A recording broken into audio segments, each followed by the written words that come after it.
Hello guys, আসসালামু আলাইকুম। সবাই কেমন আছেন? আশা করি ভালো আছেন। আজকে হচ্ছে আমরা ব্লগ 2। তো কালকে হলুদের একটা ভিডিও করছি। আজকে এখন ট্রাই করি দিনের বেলা হাজনা সেন্টারের ভিউটা দেখানোর জন্য আপনাদের। তাহলে চলুন শুরু করি। এখন আছি আমি হাজনা সেন্টারের বাইরে। এই যেখানে গেট হাজনা হায়না পিকনিক অ্যান্ড শুটিং স্পট, নিচে নাম্বার দেওয়া আছে, চাইলে সবাই কল করতে পারবেন। তো চলুন ভিতরে যাই। ভিতরে যেতে যেতে সবাই দিয়ে তাকায় দিছে, শরমও করতেছে আমার। এদিকে মানুষ খায়া দিছে, এই দেখেন পোলাপান পিছে তাকায় থাকে, দেখছেন?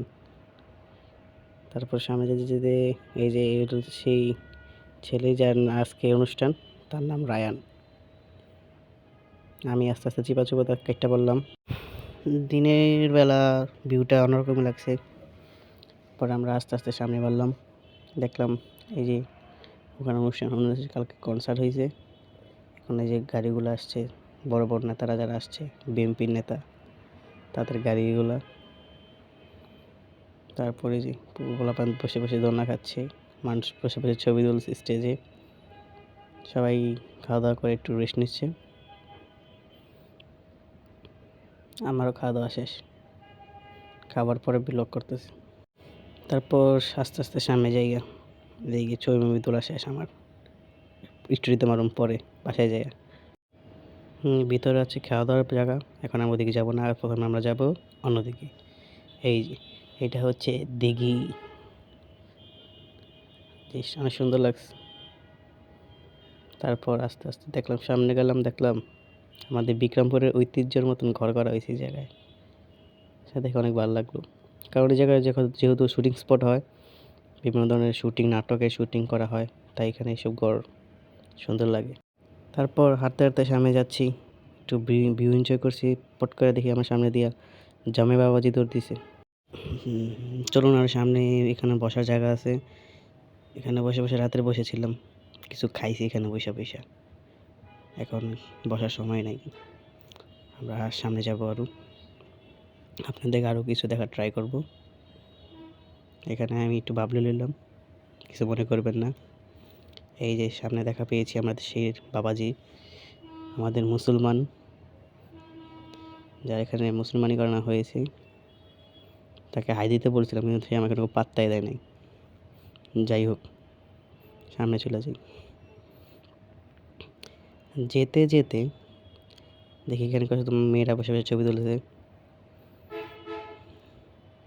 মানে মেয়েরা তো ছবি তুলবেই। যাই হোক, এগুলো বলার কিছু নেই, তুলুক। তারপর এখানে একটা ঘর ছিল, এটা প্রাইভেট রুম।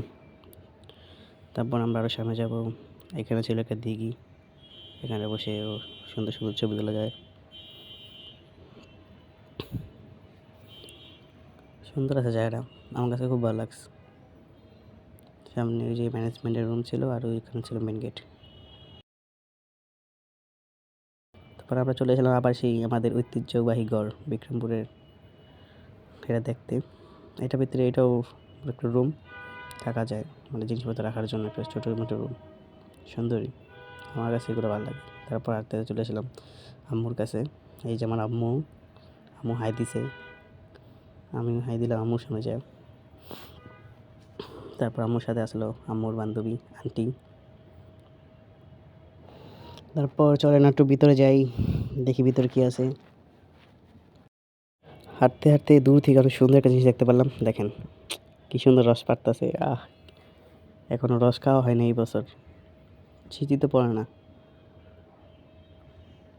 তারপর এখানে কিছু ঘর ছিল, এটা কী ঘর বলে আমি জানি না, কিন্তু এগুলো ওই যে নাটকের জন্য রাখা হয়েছে, মানে এখানে নাটক শুটিং হয় তো, সেখানে জন্য ওই ঘর প্রয়োজন পড়তে পারে।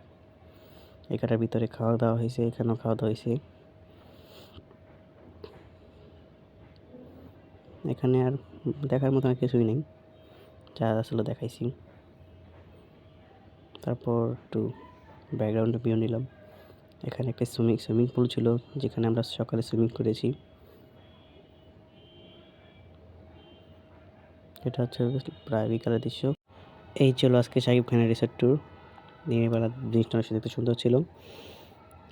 তো ব্লগ করছি, কেমন হয়েছে যে সবাই জানাবেন।